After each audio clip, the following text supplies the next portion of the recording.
Hello my dear student, बहुत लंबे समय के बाद और काफ़ी लेट भी हो गया था आप लोग का एआईबी का रिज़ल्ट पब्लिश कर दिया गया। जो ऑल इंडिया बार एग्ज़ामिनेशन था, आज उसका रिज़ल्ट पब्लिश कर दिया गया। अभी 3 दिन पहले इसका फाइनल आंसर शीट आया था और फाइनल आंसर शीट में जो एआईबी कंडक्ट कराने वाली बॉडी है, बार काउंसिल ऑफ इंडिया, उसने 100 क्वेश्चन में से 7 क्वेश्चन को आउट कर दिया। यानी जो रिज़ल्ट आप लोग का डिक्लेयर हुआ है वो 93 क्वेश्चंस पर हुआ है। देखिए, आज 26 मार्च है और अभी थोड़ी देर के पहले इसका नोटिफिकेशन हो गया है कि एआईबी का रिज़ल्ट आउट हो गया है।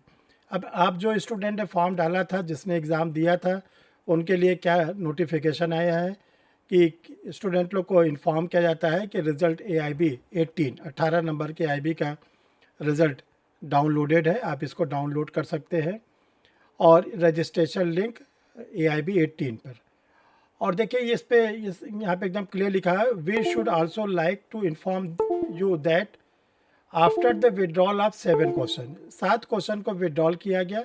The result is based on 93 question instead of 100 question. यानी कि जो 100 क्वेश्चन का आप लोग का एग्ज़ाम हुआ था, उसमें से 7 क्वेश्चन को माइनस कर दिया गया, 93 क्वेश्चन पर इसके रिजल्ट को निकाला गया। देखिए, जो जनरल कैंडिडेट हैं और ओबीसी कैंडिडेट है, इनके लिए जो पासिंग मार्क है वो 45% रखा गया था।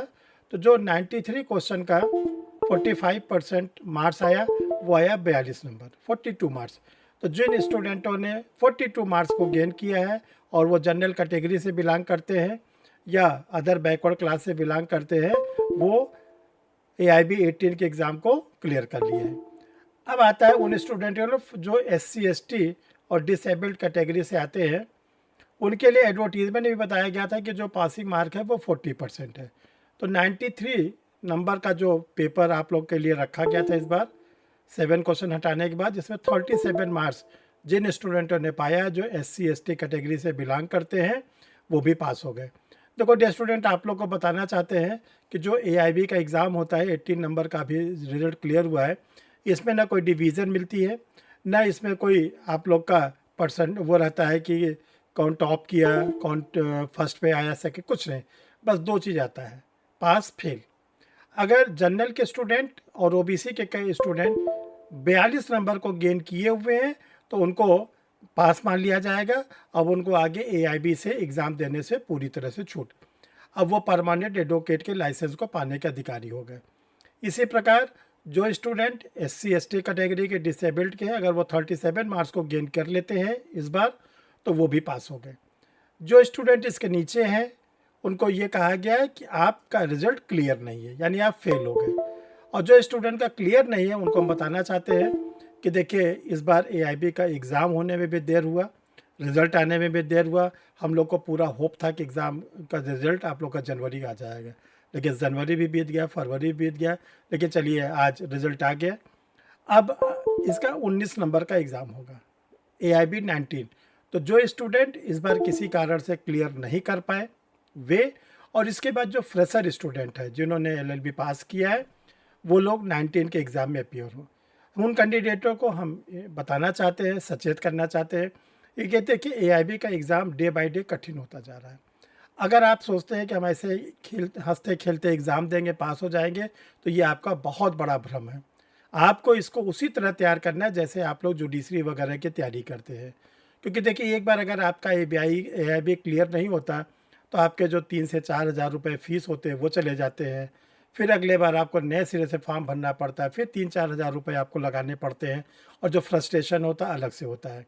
इसलिए हम आप लोग को बताना चाहते हैं कि एआईबी का एग्ज़ाम जो 19 का है, उसका आप रेगुलर क्लास करें, उसी तरह तैयारी करें जैसे जुडिशल सर्विस के लोग, स्टूडेंट लोग करते हैं या एपीओ के। तो उससे दो फायदे होंगे, आप अच्छे एडवोकेट भी हो जाएंगे।